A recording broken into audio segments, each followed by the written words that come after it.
Hello and welcome back to the channel everyone. और जैसे आप अभी निफ्टी का जो स्ट्रक्चर है वो देख रहे हो, मैंने जैसे बताया था कल भी कि यहाँ पे एक रीटेस्ट हो रहा था। ठीक है, रीटेस्ट हुआ, देन गैप डाउन निफ्टी खोला एंड देन फिर से मोमेंटम पॉजिटिव हो गया। ठीक है, अब ये सारी चीज़ें तो जैसे बताया था न्यूज़ बेस्ड है, तो कुछ भी हो सकता है। कितना भी टेक्निकल प्रेडिक्ट कर लो, न्यूज़ पॉजिटिव आई तो भागेगा, नेगेटिव आई तो घुसेगा। ठीक है, यही दो यहाँ पे जो है एक्शंस होते हैं अभी के लिए। अब देखोगे तो कल मैंने बताया था ट्रायंगल के बीच में जो है यहाँ पे निफ्टी ट्रेड कर रहा था।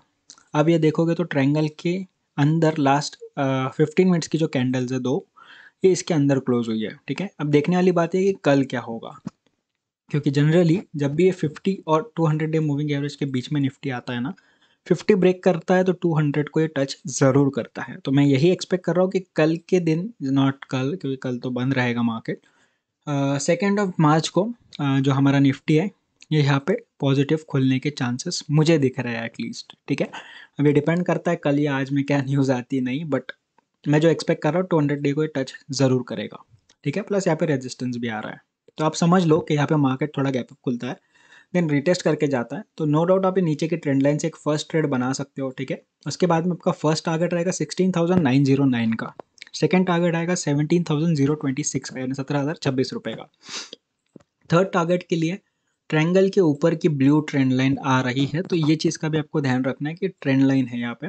तो बेटर रहेगा कि आप दो टारगेट्स लो, तीसरे पे या तो एग्जिट करो या फिर सेकंड पे इसको ट्रेल कर लो। क्यों?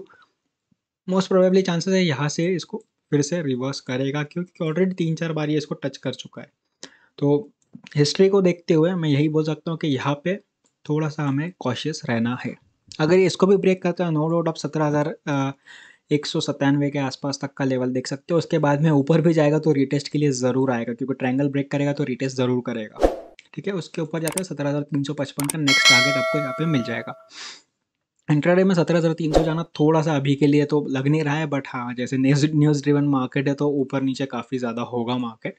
तो पकड़ के चलो 17,355 will be last target for Wednesday, अगर ज़्यादा ही बुलिश होता है तो, जैसे 500-600 पॉइंट की मूवमेंट है देन ओनली।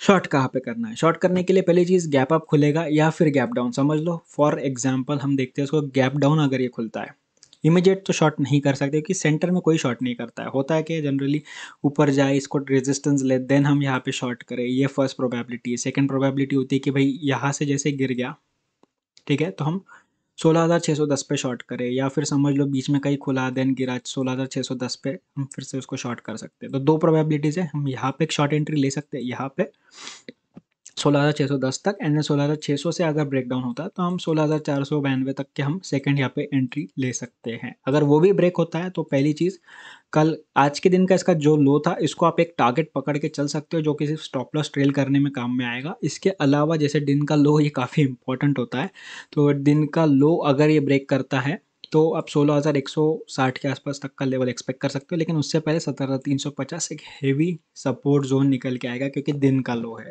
यही एक इसके पीछे का रीज़न है। ठीक है, मूविंग एवरेजेस की बात करो तो मैंने पहले ही बता दिया इसका लॉजिक क्या है। अब सीधा चलते हैं बैंक निफ्टी के ऊपर में। बैंक निफ्टी में आपको दिखेगा कि जो निफ्टी में हुआ, 50 डे का मूविंग एवरेज ब्रेक हुआ एंड 200 तक ये ऑलमोस्ट जा रहा है बीच में अभी। ठीक है, बैंक निफ्टी में ऐसा कुछ भी नहीं हुआ है। बैंक निफ्टी में आप अगर ओवरऑल स्ट्रक्चर देखोगे तो गैप डाउन खुला, ऊपर आया, फर्स्ट टारगेट अपना यहाँ पे हिट हो गया था कल ही, सॉरी आज ही। जैसा निफ्टी में भी हुआ, बैंक निफ्टी में भी हुआ, टारगेट हिट हो गया। बट हाँ, यहाँ पे 50 डे के मूविंग एवरेज का इसने दो बार रेजिस्टेंस लिया है। ठीक है, पहली चीज़ यहाँ पे लिया ऑलमोस्ट 12 बजे के करीब, एंड देन लास्ट लास्ट में भी इसने रेजिस्टेंस लिया और मार्केट एट द एंड यहाँ पे शट हो गया है। ठीक है, लास्ट की छोटी सी कैंडल मूविंग एवरेज के ऊपर क्लोज हुई है, बट उसका कोई सिग्निफिकेंस नहीं है क्योंकि वो कैंडल बहुत छोटी है। ठीक है, अब जो मेन रेजिस्टेंस है वो 50 डे का मूविंग एवरेज और 36,226 रुपये का लेवल। ठीक है, 36,226 का लेवल। अगर ये दोनों एक साथ ब्रेक होते हैं या फिर ये गैप अप खुल जाता है, वेट करना है आपको जब तक ये रिटेस्ट ना करे, क्योंकि आप सडनली कोई चीज़ बाय नहीं कर सकते विदाउट एनी रीज़न। ठीक है, आप कोई भी चीज़ महंगे में बाय करोगे फिर वो नीचे आएगी, फिर सस्ते में बेचोगे, तो ये कोई सेंस नहीं बनता। अगर ऊपर जाती है देन थोड़ा नीचे आती है फिर बाय करते हो, तो आप यहाँ पे बाय करोगे, ऑलमोस्ट यहाँ पे सेल कर सकते हो, तो एक अच्छा प्रॉफिट आपको मिलेगा। इसलिए रीटेस्ट पे जब भी थोड़ा नीचे आए, पुल बैक ले, तब आप एंट्री कीजिए। ऊपर 200 डे मूविंग एवरेज का टारगेट पकड़ के चलना, लेकिन बीच में 36,644 का भी एक रेजिस्टेंस है, तो मेरी सलाह ये रहेगी कि यहाँ पे आप अगर बाय करते हो, फर्स्ट टारगेट इसको कंसिडर करो, देखो कैसा मोमेंटम है। मोमेंट जैसे ऐसे बड़ी बड़ी कुछ ग्रीन कैंडल्स बन रही है तो नो डाउट ये एक झटके में ही इसको तोड़ देगा, 200 डे मूविंग एवरेज तक जाएगा। और अगर डे ज़्यादा बुलिश रहा तो ये यहाँ पे थोड़ा सा कंसोलिडेट करेगा, देन फिर से आगे ऊपर जाएगा 37,284 पे, ठीक है। अब ये देखने वाली बात है, वेंसडे की वीडियो में समझेगा कि 200 डे पे कितना कंसोलिडेट किया। बट हाँ, 37,284 एंड देन 37,773 तक के आपको लास्ट टारगेट मिलेगा, इंट्राडे लेवल में बात कर रहा हूँ, ठीक है। शॉर्ट की बात करूँ, शॉर्ट कहाँ पे करना है? पहली चीज़, यहीं पे शॉर्ट कर सकते हो अगर रेजिस्टेंस दिखता है या फिर जैसे गैप डाउन वगैरह खुलता है तो आपको वेट करना पड़ेगा जब तक ये लेवल नहीं टूटता। बट यही कहीं खुल जाता है और यहीं से गिरना स्टार्ट होता है तो आप नीचे का लेवल तक का, यानी दिन का जो लो है 35,630 तक का, इसको एक टारगेट पकड़ के चल सकते हो। लेकिन हाँ, आपको यहाँ पे एक स्टॉप लॉस ट्रेल ज़रूर करना है 36,000 के आसपास। क्यों? क्योंकि साइकोलॉजिकल सपोर्ट है, ठीक है। तो यहाँ से ब्रेक डाउन हुआ, यहाँ तक आया, देखो कैसा हो रहा है, और नीचे जा रहा है, तुरंत यहाँ पे आपको स्टॉप लॉस को ट्रेल करना है। 36,000 के ऊपर आप स्टॉप लॉस लगा सकते हो, थोड़ा सा ऊपर रखना, 5-10 पॉइंट, 50 पॉइंट, बैंक निफ्टी तो 50 पॉइंट रखना है, ठीक है। एंड टारगेट 35,630 का रख सकते हो, 400 पॉइंट का टारगेट मिलेगा। अगर ये भी ब्रेक होता है तो देन जाएगा 34,846 तक, ठीक है। तो ये काफ़ी बड़े बड़े टारगेट्स है, तो आपको ट्रेल ज़रूर करना है इसमें, क्योंकि ट्रेलिंग के अलावा आपके पास कोई ऑप्शन नहीं है जिससे आपका लॉस कम कर सको, ठीक है। बात करूँ फर्स्ट स्टॉक की, तो वो है टाटा स्टील। टाटा स्टील में आप देखोगे कि, पहले मैं इसको हाइड कर देता हूँ, यहाँ टाटा स्टील में देखो काफ़ी ज़्यादा बुल रन यहाँ पे देखने को मिला है। देख सकते हो कितने झटके से ऊपर गया। हुआ ये है कि यहाँ पे जो यूक्रेन और रशिया का वॉर चल रहा है, इसमें कमोडिटीज़ काफ़ी ज़्यादा रन अप की है। और टाटा स्टील स्टील है तो आपको समझ में आ गया है कि स्टील का भाव अगर कमोडिटीज़ मार्केट में बढ़ेगा तो डेफिनेटली यहाँ पे टाटा स्टील का भी शेयर का प्राइस बढ़ेगा, क्योंकि ये रिलेटेड है, ठीक है, डिपेंडेंट है कमोडिटीज़ पे। तो अब यहाँ पे ये मेन रीज़न हो जाता है। इसके अलावा अगर मैं लेवल्स की बात करूँ तो उससे पहले मैं आपको दिखाना चाहूँगा आरएसआई। अब आरएसआई पे थोड़ा सा गौर देखना, आपको थोड़ा सा गौर फरमाना पड़ेगा।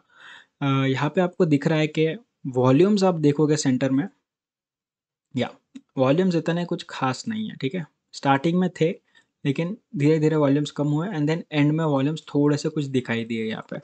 वही आरएसआई पे देखोगे तो टाटा स्टील का स्टॉक ऊपर जा रहा है, आरएसआई नीचे आ रहा है। 80 से ऑलमोस्ट ये आ चुका है, ऑलमोस्ट 70-75 के आसपास, ठीक है। तो आरएसआई की आप अगर वैल्यू देखोगे तो नीचे जा रही है और या ऑलमोस्ट 71 के आसपास आरएसआई है। तो आरएसआई की वैल्यू 70 के आसपास है, स्टॉक ऑलमोस्ट 1200 से 1220 के आसपास चला गया है। तो ये क्लियर कट डाइवर्जेंस है, यानी कि स्टॉक ऊपर जा रहा है, स्ट्रेंथ नीचे जा रही है। बिना स्ट्रेंथ के कोई भी स्टॉक ऊपर नहीं जा सकता। तो मैं एक्सपेक्ट कर रहा हूँ कि यहाँ पे थोड़ा सा फॉल आएगा, ठीक है।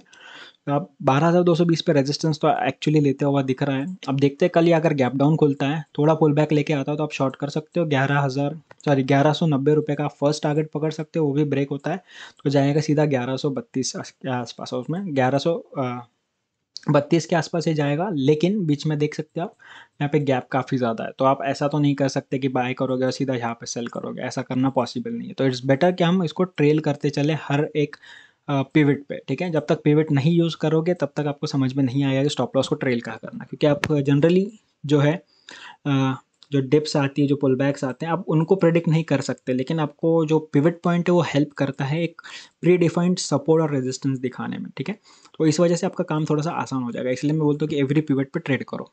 अब 1221 का लेवल जो है ये कल ब्रेक होता है, अगर अपसाइड की बात कर रहा हूँ, ब्रेक होता है तो आप बाय कर सकते हो। 1263 का आपको टारगेट मिलेगा, 1263 का, देन आएगा 1301 का, 1300 रुपये का सेकंड टारगेट आएगा एंड देन आएगा 1339 के आसपास का, ठीक है। तो ये ऊपर के साइड के टारगेट्स मिलते हैं, और हाँ, ऊपर के साइड के टारगेट्स आने में 1-2 दिन भी लग सकते हैं, ठीक है। तो ऐसा नहीं है कि एक बार इंट्राडे में देके और छोड़ दिया, उसको थोड़ा सा आप वॉच रखो, वॉच लिस्ट में डाल के रखो एंड देन उसको आप एग्जीक्यूट करो अगर आता है तो।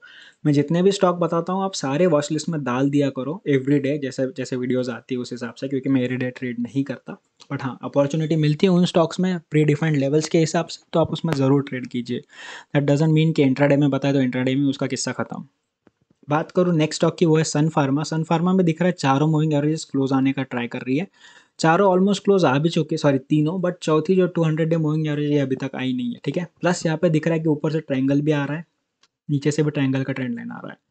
अब यहाँ पे एक व्यू ये बनता है कि जैसे मैं हमेशा बोलता हूँ, चारों मूविंग एवरेज जब तक एक साथ नहीं आएगी तब तक ये नीचे नहीं जाएगा, जैसे मैं यहाँ पे एक एरो करके बता रहा हूँ।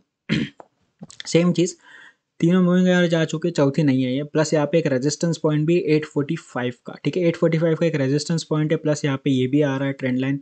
तो दो कन्फर्मेशन है हमारे पास, प्लस ये जो यहाँ पे गैप है 200 डे मूविंग एवरेज का, ये भी बना हुआ है। तो मैं एक्सपेक्ट कर रहा हूँ कि यहाँ पे रेजिस्ट करे और नीचे आए थोड़ा सा 827 पे अगर आएगा तो ये 200 डे मूविंग एवरेज भी थोड़ा नीचे आएगा, फिर थोड़ा ऊपर जाएगा, फिर थोड़ा नीचे आएगा। तो चारों को कंबाइन करेगा इसी ट्रायंगल के बीच में, ठीक है। तो मैं एक्सपेक्ट कर रहा हूँ इसी ट्रायंगल के बीच में थोड़ा सा हो, बट हाँ ये एक दिन शायद इसमें पूरा ले लेगा। तो मैं एक्सपेक्ट कर रहा हूँ कि ये ब्रेकआउट देगा परसों, परसों यानी next to next trading session में, ठीक है। तो यहाँ पे अगर ब्रेकआउट आता है तो नो डाउट आपको बड़ा ब्रेकआउट मिलेगा, बाय कर सकते हो। 845 के ऊपर बाय करोगे, 860 और 878 के टारगेट्स तो आपको इंट्राडे में ही मिल जाएंगे, ठीक है। 878 के आगे क्या करना है वो बताऊंगा।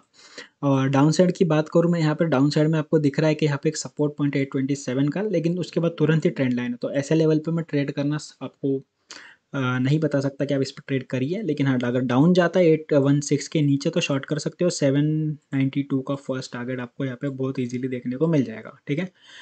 अब बात करूँ इसके आगे मैं क्यों नहीं बता रहा, पहली चीज़ बड़े टाइम फ्रेम का ट्रायंगल है तो डेफिनेटली नीचे जाएगा। तो मैं एक्सपेक्ट कर रहा हूँ 792 से रिवर्स करे और इसको रिटेस्ट करे। इसीलिए मैं इसके आगे का लेवल नहीं दे रहा, क्योंकि लोग ट्रेड करेंगे या उसको होल्ड करने का ट्राई करेंगे, so that I don't want. वही ऊपर के साइड की बात करूँ तो मैं एक्सपेक्ट कर रहा हूँ कि 845 से टूटेगा तो 860, 65, 70 तक यहाँ पे ये जाएगा, देन वापस पुल बैक लेगा। अगर दोनों में से कोई भी एक साइड जाता है तो रीटेस्ट के लिए आएगा। ये रीटेस्ट लेवल से 870 एंड नीचे के साइड अगर आप जाते हो तो 792। बट हाँ रेजिस्टेंस पॉइंट इसका यहाँ पे ज़्यादा अच्छा बन रहा है 878 के आसपास, इसलिए मैं इसको एक रिवर्सल पॉइंट पकड़ के चल रहा हूँ। नेक्स्ट स्टॉक की बात करूँ है इन्फोसिस। इन्फोसिस में आपको एक चीज़ दिख रही है कि ये एक बड़े डाउन ट्रेंड के बाद में एक पैटर्न में चला गया, ठीक है, फॉलिंग वेज पैटर्न है। अब जनरली होता है कि इसके बाद में या तो ये कंटिन्यू करेगा या तो ये ऊपर जाएगा, ठीक है, दो ही पॉसिबिलिटीज़ होती हैं। और जिस तरीके से पैटर्न बन रहा है मैं ये एक्सपेक्ट कर रहा हूँ कि थोड़ा डाउनफॉल इसमें है। अल्दो इसका रीज़न मुझे पता नहीं है, कोई इंटरनल न्यूज़ हो सकती है, क्योंकि डॉलर भी अभी काफ़ी ज़्यादा अच्छा है, ठीक ठाक है, ऐसा कुछ ज़्यादा मोमेंटम नहीं है। लेकिन अब अगर इन्फोसिस में देखो गैप अप गैप डाउन काफ़ी ज़्यादा दिख रहा है, काफ़ी ज़्यादा गैप से बनाते हुए जा रहा है, ठीक है। दैट्स द ओनली रीज़न कि मुझे इसको प्रिडिक्ट करना थोड़ा सा मुश्किल लग रहा है। तो इसलिए मैं बोलूँगा कि आप थोड़ा सा अगर एक्सपीरियंस्ड हो तो ही इसमें ट्रेड करो, अदरवाइज इसको इग्नोर भी करोगे, फॉरवर्ड कर दोगे वीडियो तो भी चलेगा, कोई दिक्कत नहीं है, ठीक है। इन्फोसिस की बात करूँ 1726 के ऊपर जाता है, बाय कर सकते हो। 1755 का फर्स्ट टारगेट आएगा, 1771 का सेकंड एंड 1794 का थर्ड। शॉर्ट करना है इमीडिएट यहाँ से भी कर सकते हो, अगर आता है कोई शॉर्टिंग का पॉइंट या जैसे कुछ बन जाते हैं कैंडल स्टिक्स कि यहाँ पे शॉर्ट होने वाला है या फिर कुछ ऐसा दिख रहा है कि फॉल होने वाला है, अब यहाँ पे शॉर्ट कर सकते हो। 1700 का फर्स्ट टारगेट मिलेगा और 1665 का सेकंड टारगेट मिलेगा, ठीक है।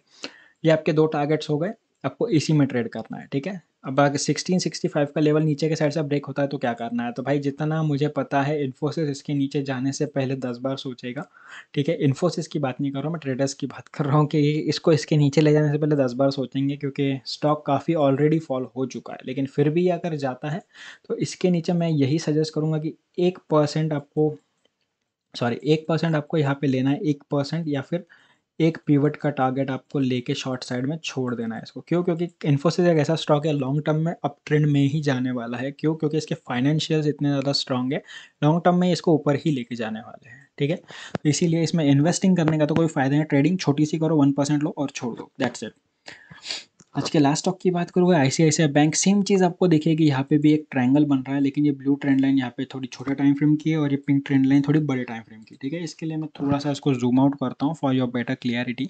तो देख सकते हो कितनी टचेस इसने की है, तो इसलिए बड़े टाइम फ्रेम की ट्रेंड लाइन ऑलमोस्ट 2-3 महीने से चली आ रही है। बात करो आईसीआईसीआई बैंक की, तो यहाँ पे एक चीज़ समझ में आ रही है आपको कि 742 का जो लेवल है, 742 का लेवल ये काफ़ी इंपॉर्टेंट रेजिस्टेंस पॉइंट है। 200 डे मूविंग एवरेज प्लस ये ब्लू वाली ट्रेंड लाइन प्लस 742 का रेजिस्टेंस पॉइंट, तीनों एक ही जगह पे। यहाँ पे अगर ये रेजिस्टेंस लेता है और गिरता है तो आप यहाँ पे शॉर्ट कर सकते हो। फर्स्ट टारगेट आपका आएगा सीधा पिंक ट्रेंड लाइन नीचे के साइड की, वो भी टूटती है। 716 का टारगेट टूटता है क्योंकि दोनों एक साथ है, दोनों एक साथ टूट जाते हैं। 701 एंड 687 के नीचे के साइड के टारगेट्स मिलेंगे, लेकिन वही अगर ये अपसाइड जाता है तीनों को ब्रेक करके, देन 762, 776 एंड देन उसके बाद में आएगा आपका 788 लास्ट टारगेट। ये तीन टारगेट आपको ऊपर के साइड मिल सकते हैं, ठीक है। मूविंग एवरेज का इसका सिग्निफिकेंस ये है कि मैंने जैसे बताया अभी तक चारों एक इकट्ठा नहीं हुए, तो मैं एक्सपेक्ट कर रहा हूँ थोड़ा एक और ऊपर नीचे करेगा। मैं एक्सपेक्ट कर रहा हूँ कि जो वेडनेसडे का सेशन रहेगा ये हाफ यानी 12 बजे तक का फर्स्ट सेशन जो रहेगा